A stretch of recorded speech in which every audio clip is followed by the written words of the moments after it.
एक कामयाब AI summit जो कि दिल्ली में नजर आया, डेफिनेटली इंडिया के कैपिटल के अंदर। सबसे पहले तो इसकी वजह इंडिया की स्ट्रेटेजिक फॉरेन पॉलिसी है। इंडिया को पता है कि उसको किस किस कंट्री की जरूरत है और उन्हें किस किस के साथ चलना है। जिसको फ्रांस के जो प्रेसिडेंट थे इमैनुअल मैक्रोन, वो विजिट करते हुए दिखाई दी। और इंडिया, ब्राज़ील, रशिया वगैरह सारे चाइना वगैरह जा चुके हैं, और पाकिस्तान जो कि इतना इम्पोर्टेंट इलाका है लेकिन उसको कोई लिफ्ट नहीं है। पाकिस्तान कुछ भी नहीं कर सकता क्योंकि पाकिस्तान आईएमएफ के दबाव में है। हम आज़ाद फैसले नहीं ले सकते। एआई समिट 2026 दिल्ली में दोस्तों हो रही है और यहाँ पर फ्रांस के जो है प्रधानमंत्री भी आए। और आए उससे बड़ी बात यहाँ पर जो डील हुई उससे भी बड़ी बात ये हो गई कि भाई जो पाकिस्तानी ब्लेम कर रहे थे कि इंडिया सेफ नहीं है हमारी टीम के लिए, इसके लिए उसके लिए, तो यहाँ पर फ्रांस के जो पीएम थे उन्होंने भाई मुंबई में निक्कर पर घूमकर और दिल्ली में भी सारी सिक्योरिटी को छोड़ के यहाँ पर लोगों से मिले। इसके बाद पूरी दुनिया में यहाँ पर तहलका मच गया, खासकर पाकिस्तान में, कि भाई इंडिया कितना सेफ है कि एक दूसरे देश का प्रधानमंत्री दो यहाँ पर सिक्योरिटी गार्ड लेकर पब्लिक के बीच में टहल रहा है आम आदमी की तरह और कोई प्रॉब्लम नहीं हुई। ये देखकर पाकिस्तानी बहुत बुरी तरीके से यहाँ पर भाई जल उठे हैं कि इंडिया में इतना सेफ माहौल। एक तरफ तो दोस्तों पाकिस्तान में आम लोग भी जाने से डरते हैं, भाई बड़े बड़े लोगों की बात ही अलग है। तो इस पर आज की यहाँ पर पाकिस्तानी पब्लिक के ओपिनियन देखते हैं कि एआई समिट में क्या क्या अचीव किया इंडिया ने, क्या क्या यहाँ पर कितनी इन्वेस्टमेंट आई और इस पर पाकिस्तानियों के क्या रिएक्शन है। तो आइए इस वीडियो में देखते हैं, वीडियो को एंजॉय करते हैं। जी, बेसिकली हमें ये एक्सेप्ट करना पड़ेगा। हालांकि हम उसको इंडिया को अपना राइवल समझते हैं, लेकिन हमें ये एक्सेप्ट करना पड़ेगा कि वो हमसे 10 साल नहीं तो एटलीस्ट 50 साल आगे जा चुका है। वो इंटरनेशनल पॉलिटिक्स के अंदर बहुत ज़्यादा मजबूत रोल अदा कर रहा है। अपना अमेरिका के साथ भी उसके साथ गुडी गुडी है, रशिया के साथ भी गुडी गुडी है, और हम लोग हर जगह पे कंप्रोमाइज़ करते चले जा रहे हैं। वो उनके लिए अपनी इकोनॉमी, अपने लोग, अपनी हर चीज़ पहले होती है और वो उसके मेरिट पे फैसला देते हैं। हमारे साथ मसला ये है कि हम लोग हर चीज़ में झुकते चले जाते हैं। जैसे कि वो गोरे की मेंटालिटी है। मालूम है मुझे कि खान साहब का नाम लेना अलाउड नहीं है, लेकिन अगर आप उस पर मेरिट पे बात करोगे तो वो आपके साथ मेरिट पे बात करेगा, लेकिन अगर आप उसको एज अ मास्टर ट्रीट करोगे तो वो आपको एज अ स्लेव ही ट्रीट करेगा। क्या सर, वैसे तो सोशल मीडिया पे जब भी हम अक्सर देखते हैं मोदी जी का जो है मोकरी की जाती है, उनका मजाक उड़ाया जाता है कि चाय वाले हैं, लेकिन आपको नहीं लगता कि पाकिस्तान में जब से हम आज़ाद हुए, साथ ही आज़ाद हुए, अभी तक इतने साल हो गए, अगर अभी की गवर्नमेंट का कसूर है तो कोई एक भी गवर्नमेंट इस तरह की नहीं आ सकी जो उनकी फॉरेन पॉलिसी को टक्कर दे सके? जी, नेहरू ने सबसे पहला काम ये किया था कि उसने एक तो फ्यूडल लॉर्डिज्म ख़त्म की थी, और दूसरा उसने जो सबसे अच्छा काम किया था कि जगह जगह उसने इंस्टीट्यूट्स बनाए थे। इंडियन इंस्टीट्यूट ऑफ टेक्नोलॉजी, जो महाराष्ट्र इंस्टीट्यूट ऑफ टेक्नोलॉजी, ये वर्ल्ड रैंकिंग के अंदर 10वें-15वें नंबर पे आते हैं, जबकि हमारा जो इंस्टीट्यूट है वो मेरा ख्याल है 500 से भी नीचे है। ठीक है, फ्यूचर में क्या लग रहा है कि जो अमेरिका है वो इन चीज़ों को अपने लिए खतरा समझ सकता है जो कि इंडिया की रशिया के साथ ट्रेड हो रही है? जी, देखें, इस दुनिया में हर मुल्क जो है ना, हर बड़ी ताकत जो है वो अपने अपने फ़ायदे का सोचती है। जब अगर अमेरिका को लगेगा कि इंडिया रशिया के बहुत करीब हो रहा है या चाइना के बहुत करीब हो रहा है, तो डेफिनेटली वो कोई ना कोई एक्शंस लेगा। लेकिन इंडिया अब इतनी बड़ी ताकत बन चुका है कि वो उसको आराम से छेड़ना मुश्किल, मतलब नामुमकिन तो नहीं लेकिन मुश्किल ज़रूर है।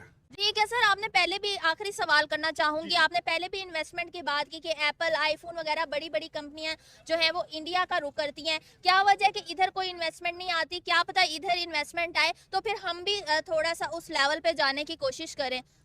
आपकी बात बिल्कुल बजाय। मैं खुद उधर एक बहुत बड़ी आईटी कंपनी में हूँ, और फ्रैंकली स्पीकिंग मैंने खुद कोशिश की है, लेकिन हमारी ज़रा सा कोई छोटा सा धमाका हो उसको इतना को ऊपर किया जाता है। मैंने जब इधर छुट्टी पे आने की बात की तो वो लोग कहते थे कि तुम तो जा रहे हो उधर, हर तरफ धमाके हो रहे हैं, तुम क्या करोगे उधर जाकर। अब अगर आपके मुल्क का एक माइंडसेट उधर बना हुआ है, एक इमेज ऐसा बना हुआ है कि उधर आप पाँव रखोगे तो उधर धमाके हो रहे हैं, तो कौन इधर इन्वेस्टमेंट लाएगा। बिल्कुल इंडिया की ये फॉरेन पॉलिसी है, और वो सबसे आपका फॉरेन पॉलिसी का जो बुनियादी एलिमेंट है वो आजकल इकॉनमी है कि जौन से कंट्रीज़ की इकॉनमी अच्छी है उनकी फॉरेन पॉलिसी अच्छी है। अब पाकिस्तान कुछ भी नहीं कर सकता क्योंकि पाकिस्तान आईएमएफ के दबाव में है। हम आज़ाद फैसले नहीं ले सकते, और इंडिया जो है उसकी बिल्कुल वो आज़ाद है। उसने अमेरिका को भी आंखें दिखाई है। उसने कहा है कि हमने अपनी आवाम के लिए जो चीज़ें हमें अच्छी मिल रही हैं और मुनासिब रेट पे मिल रही हैं वो हम रशिया से लेंगे। और बिल्कुल अब वो दोनों को चला रहे हैं। और जब कोई इस तरह गैरत दिखाता है तो दोनों चीज़ वो भी आगे से इज्जत करते हैं। उनको पता है कि ये अपनी कंट्री के लिए स्टैंड ले रहे हैं और पाकिस्तान ये काम नहीं करता हाँ। क्योंकि हम इकोनॉमिकली स्ट्रांग नहीं है। लेकिन इंडिया ने साफ साफ कहा है कि वो किसी ब्लॉक का हिस्सा नहीं बनेगा, वो न्यूट्रल रहेगा, वो अमेरिका के साथ भी ट्रेड करेगा, रशिया के साथ भी, चाइना के साथ भी। तो इस चीज़ को कैसे देखते हैं कि क्या इंडिया वाकई में किसी ब्लॉक का हिस्सा बन सकता है?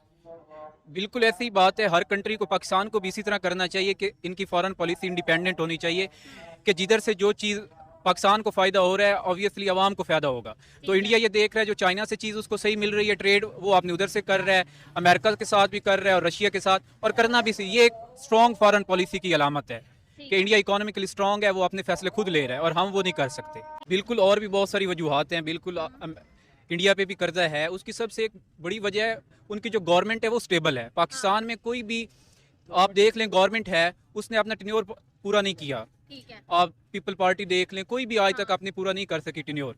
तो सबसे बड़ी है उनकी गवर्नमेंट स्टेबल है। वो जो भी आती है गवर्नमेंट अपना वो टेन्योर पूरा करती है और उनका कोई मिलिट्री का ज़्यादा रोल नहीं है। ठीक है। तो उनकी जो गवर्नमेंटल स्ट्रक्चर है बेहतरीन, उस वजह से, और उनकी उस वजह से फॉरेन पॉलिसी अच्छी है कि जो भी पॉलिसी आए वो 5 साल के लिए चलना है। ये नहीं कि साल के बाद वो ख़त्म हो जाएगी। तो मुंतखब करती है 5 साल के लिए। इसमें अदर फैक्टर्स हैं, एस्टेब्लिशमेंट वगैरह का रोल है पाकिस्तान में। तो अवाम का इसमें कोई कसूर नहीं। अवाम तो प्रोटेस्ट भी कर रही है, अवाम को निकलने ही नहीं दे रहा है। ठीक है। आखिरी सवाल सर करूंगी, आपको क्या लगता है कि क्या अमेरिका अब इस चीज़ से खतरा महसूस करेगा जिस तरह से इंडिया ब्रिक्स में आगे आगे है और इसके अलावा रशिया के साथ ट्रेड बढ़ती जा रही है? क्योंकि ट्रम्प ने खुद कह दिया था कि ये जो है अपनी ऑयल ट्रेड जो भी है वो बंद कर देंगे, लेकिन ऐसा होता हुआ कुछ नहीं नजर आ रहा। और ये भी पूछना चाहूंगी कि क्या अमेरिका फिर कोई प्रोपेगेंडा कर सकता है फ्यूचर में?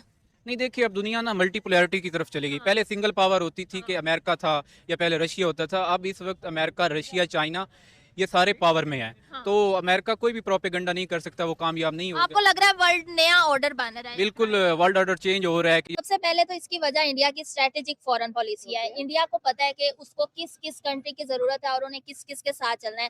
फ्रांस जो है, फ्रांस के साथ इनके ये नहीं कि पहले खराब ताल्लुकात थे, पहले बहुत अच्छे ताल्लुकात थे। फ्रांस के जो इमैनुअल मैक्रोन है वो 4 दफा इंडिया का दौरा कर चुके हैं जब से उन्होंने अपनी सदारत संभाली है। पाकिस्तान में देखा जाए तो 0 दौरा है। तो इंडिया की ये चीज समझ आती है कि इंडिया को पता है कि किस कंट्री के साथ ताल्लुकात बनाने, किसके साथ नहीं बनाने, और पावर्स के साथ ताल्लुकात बनाने स्पेशली। और फ्रांस के ऊपर, फ्रांस के साथ मेहरबानियां इसीलिए है इंडिया की भी और फ्रांस की इंडिया के ऊपर क्योंकि फ्रांस और चाइना एक तरह से कंपटीटर मुल्क है। तो मुझे लगता है कि ये भी एक वजह है कि जो फ्रांस है वो इंडिया के साथ अच्छे रिलेशंस करना चाहता है ताकि चाइना को कम्पीट कर सके। क्योंकि अगर पास में भी देखा जाए तो जो अमेरिका है वो इंडिया की मदद क्यों कर रहा था, टेक्नोलॉजी में बहुत ज्यादा मदद कर रहा था, क्योंकि अमेरिका चाहता था कि चाइना टेक्नोलॉजी में ऊपर ना जाए। उसको कम्पीट करने के लिए उन्होंने इंडिया की हेल्प की और इंडिया ने जो है 2 नैनोमीटर के सेमीकंडक्टर चिप बनाई थी। मेजर पावर्स की हमने बात की कि रशिया के साथ कितना टसल रहा अमेरिका का कि आपने यहाँ पर ऑयल नहीं खरीदना, इतना टैरिफ लगाऊंगा, ये करूंगा, वो करूंगा, इतनी बड़ी डील कैंसिल कर दूंगा, मैं आप लोगों को मैप से पीओके हटा दूंगा। इतना कुछ करने के बाद भी इंडिया स्टिल रशिया के साथ जुड़ा रहा है।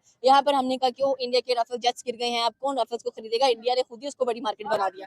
बिल्कुल यही बात है कि इंडिया जो है उसने तो पहले ही कह दिया है कि हम न्यूट्रल लेंगे, हम किसी ब्लॉक का हिस्सा नहीं बनेंगे। अमेरिका से हमें जरूरत होगी हम अमेरिका के साथ डील करेंगे, रशिया की हमें जरूरत होगी हम रशिया के साथ डील करेंगे। और यही बहुत बड़ी वजह है कि दुनिया जो है इंडिया की अब इज्जत करने लग गया है। देखें जो बंदा गैरतमंद होता है ना, दुनिया उसकी इज्जत करती है, और जो झुकता है दुनिया उसे और झुकाती है। तो इंडिया की इन सारी चीजों की वजह, और रशिया पे जो उनका है अपना स्ट्रेट फॉरवर्ड रहते हैं और अपनी टॉपिक पे तो बहुत ज्यादा इलेक्ट्रिक बसेस दिखाई दे रही है, कह रहे हैं कि keep the environment neat and clean. तो इस पर क्या कहना चाहिए कि इनिशिएटिव तो लिए जा रहे हैं, टाइम तो लगेगा थोड़ा। नहीं, इनिशिएटिव लिए जा रहे हैं, अच्छी बात है, ये नहीं कि कोई बुरी बात है, लेकिन बहुत ही स्लो, कहते हैं ना कछुए की रफ्तार से लिए जा रहे हैं। और वहां पे देखें तो हर 2 दिन बाद कोई न्यू इन्वेंशन आ जाती है। चल रहे हैं। हाँ, अब आप इलेक्ट्रिक बसेस का मौजना अगर हाइड्रोजन ट्रेन से कर लें, बुलेट ट्रेन से कर लें, तो ये तो कोई बात ना हुई ना। सबसे इंपॉर्टेंट चीज made in India, made in India पे बहुत फोकस है। और जितने कह लें कि लोग इन्वेस्ट करने आते हैं इंडिया के ऊपर, इंडिया का पहला मेन टारगेट होता है कि इस पे लिखा मेड इन इंडिया जाएगा। हाँ, बिल्कुल यही बात है। अब उन्होंने, अगर उनका एक कंपटीशन है चाइना, उन्होंने चाइना से सीखा है। उन्होंने सिर्फ सड़ के नहीं मर गए कि जिस तरह पाकिस्तान और इंडिया है, तो उन्होंने ये मेड इन चाइना जो है सीखा है। उसके बाद में सड़ने में कौन ज्यादा सड़ रहा है? अभी तो हम ही सड़ रहे हैं, देखा जा रहा है रोज जो है उनकी किसी डील पे हमें बात करनी पड़ जाती है, फिर हम क्या दुखी कर होते सकते हैं, हम क्यों नहीं कर रहे? हाँ, फिर हम दुखी होते हैं, फिर हम कहते हैं चलो उम्मीद पे दुनिया कायम है, लेकिन हमें ये भी दिल में पता है कि ये कोई मतलब इस तरह कोई हवाई चीज नहीं है कि आएगी और हो जाएगी। अगर आपकी गवर्नमेंट इस पे काम करेगी, आपकी इकोनॉमी बेहतर होगी, तो ही बाहर के इन्वेस्टर्स आएंगे और फिर ही हम कहीं ना कहीं पहुंच सकते हैं। तो दोस्तों आपने देखा किस तरीके से पाकिस्तानी पब्लिक हैरान है, परेशान है कि भाई हम लोग एक ही साथ आजाद हुए थे, एक ही तरह के लोग हैं, सब कुछ एक ही तरह का है, लेकिन एक तरफ 125, 130, 40 करोड़ की आबादी वाला देश इतनी तेजी से जो है आगे बढ़ता जा रहा है, और दूसरी तरफ 20-25 करोड़ वाला देश बस भीख मांगता जा रहा है और दिन ब दिन नीचे ही गिरता जा रहा है। तो पाकिस्तानी पब्लिक तो परेशानी है, लेकिन आप लोग दोस्तों, आप लोगों को वीडियो कैसा लगा आप लोग कमेंट करके बताइए। वीडियो को लाइक, शेयर और चैनल को सब्सक्राइब कीजिए। इस वीडियो को हम करते हैं यहीं पर एंड। आपसे मिलेंगे इसी और वीडियो में, तब तक के लिए जय श्री राम।